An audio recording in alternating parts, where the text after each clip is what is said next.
Mantan Sekretaris Mahkamah Agung Nur Hadi Abdurrahman bersama menantunya, Reski Herbiono berhasil ditangkap oleh tim penyidik KPK tanpa perlawanan berarti. Kedua buronan tersebut dikabarkan dibekuk di perumahan elit di Bilangan, Jakarta Selatan. Saat ini Nur Hadi bersama menantunya tengah diinterogasi oleh tim KPK, sebelum digelandang ke markas Lembaga Antirasuah di Bilangan Kuningan, Jakarta Selatan. Saat diinterogasi oleh tim KPK, Nur Hadi mengaku sudah tinggal cukup lama di kawasan tersebut.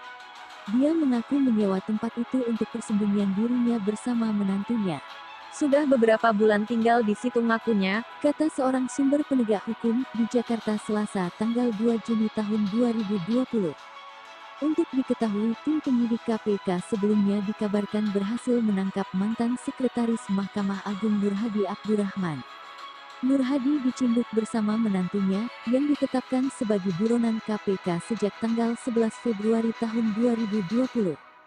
Ihwal adanya kabar ini dibenarkan Wakil Ketua KPK Nawawi Pomolango.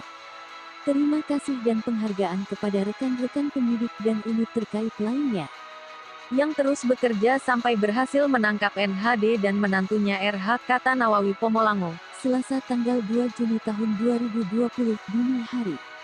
Untuk diketahui, Nur Hadi menjadi buronan KPK bersama menantunya, Reski Herbiono dan Direktur PT Multikon Indrajaya Terminal PT MIT, Hyendra Sunyoto. Ketiganya ditetapkan sebagai buronan KPK sejak tanggal 11 Februari tahun 2020. Dalam perkara ini, KPK menerapkan 3 orang tersangka. Mereka adalah ex-sekretaris Mahkamah Agung Nur Hadi NHD, menantunya Reski Herbiono RHE, dan Hyendra Sunyoto HS. Diduga telah terjadi adanya pengurusan perkara terkait dengan kasus perdata PT MIT melawan PT KBN Persero pada tahun 2010 silam. Nur Hadi yang ketika itu menjabat sekretaris MA, dan menantunya diduga menerima 9 lembar cek atas nama PT MIT, dari tersangka Hyendra untuk mengurus perkara peninjauan kembali PK atas putusan kasasi nomor 2570 KPDT 2012 antara PT MIT dan PT KBN Persero. Proses hukum dan pelaksanaan eksekusi lahan PT MIT di lokasi milik PT KBN Persero oleh Pengadilan Negeri Jakarta Utara agar dapat ditangguhkan.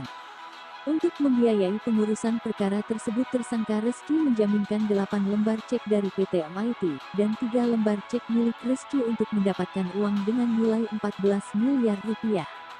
Nur Hadi dan Reski lantas disangkakan melanggar pasal 12 huruf A atau pasal 12 huruf B subsidiar pasal 5 ayat 2 subsidiar pasal 11 dan atau pasal 12B Undang-Undang tentang Pemberantasan Tindak Pidana Korupsi JO. Pasal 55 ayat 1 pertama KUHP. Sementara Hyendra disangkakan melanggar pasal 5 ayat 1 huruf A atau pasal 5 ayat 1 huruf B subsidiar pasal 13 Undang-Undang tentang Pemberantasan Tindak Pidana Korupsi JO. Pasal 55 ayat 1 pertama JO. Pasal 64 ayat 1 KUHP. Penanganan kasus ini merupakan pengembangan perkara yang berasal dari OTT yang pernah dilakukan KPK pada tanggal 20 April tahun 2016. Dengan nilai barang bukti 50 juta rupiah. Yang diserahkan Dodi Arianto Supeno pada Panitera PN Jakarta Pusat Edi Nasution di sebuah hotel di Jakarta. Dari perkara ini KPK berhasil membongkarnya. Ternyata ini merupakan skandal suap yang melibatkan pejabat pengadilan dan pihak swasta dari korporasi besar. Atas dasar bukti-bukti yang dimiliki, pada tanggal 22 November tahun 2016 KPK menetapkan tersangka Edi Sindoro, swasta. Setelah menjadi DPO dan menyerahkan diri pada tanggal 12 Oktober tahun 2019, KPK memproses yang bersangkutan hingga persidangan. Dalam proses tersebut, KPK menemukan bukti dugaan perbuatan obstruction of justice sehingga menetapkan tersangka baru saat itu, Lukas Advokat. Proses hukum kasus ini masih berjalan saat ini di tingkat kasasi. Setelah mencermati fakta-fakta yang berkembang di penyidikan dan persidangan, KPK menemukan bukti permulaan yang cukup dalam. Perkara suap terkait pengurusan perkara yang dilakukan sekitar tahun-tahun 2015 sampai tahun 2016 dan gratifikasi yang berhubungan dengan jabatan dan berlawanan dengan tugas dan kewajibannya yang tidak dilaporkan dalam jangka waktu maksimal 30 hari kerja ke KPK. Sehingga KPK meningkatkan melakukan penyidikan dan menetapkan NHD, HS, dan RHE sebagai tersangka.